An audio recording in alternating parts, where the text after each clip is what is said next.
the way that Seek is using the framework and the tools to support staff to become familiar with the tools is that we have taken this current COVID quarantine and adapted the tools to create a customized hospital profile, which is a one-page document that gives the medical wishes, the medical basics, including diagnoses and things that are useful for hospital staff to support the person that has been admitted.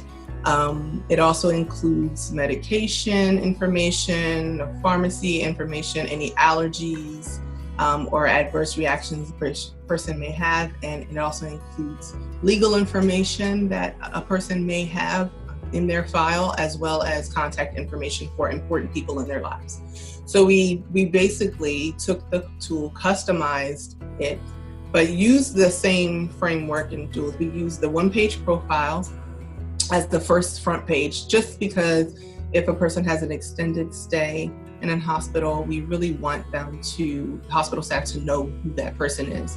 And many times people that we support may or may not be able to express themselves with a typical form of communication and may be nonverbal or may need extra support.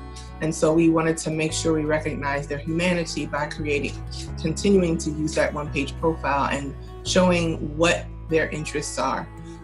The way that we customized it is I took the one-page profile and added in the medical basics information as well as the medical wishes. And so adding those things in would give the hospital the information that it needs should a person not be able to be in the hospital to help that person and support that person in communicating their needs and wishes.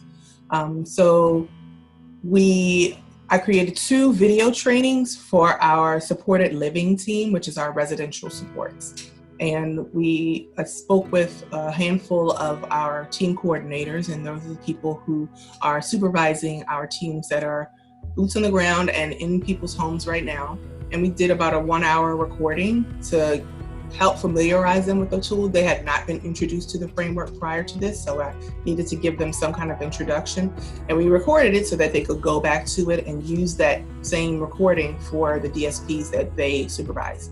I check in about twice a week with them to see where they are progressing in the area, where they need any support, whether DSPs need support in creating these profiles. And as they're completed, they submit them back to me, and I provide positive feedback to them, because I think it's a really wonderful task that they're doing.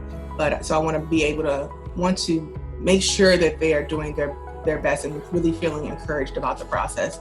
But if necessary, I do give guidance so that we create a robust profile in case someone is hospitalized. So that is a way that we've taken the tools, adapted them, and used them to help us in this time of quarantine. And in case there's any emergencies that take place, we feel very prepared that we've given all the information that we can on the person to make sure that they're supported in the best way in the hospitals.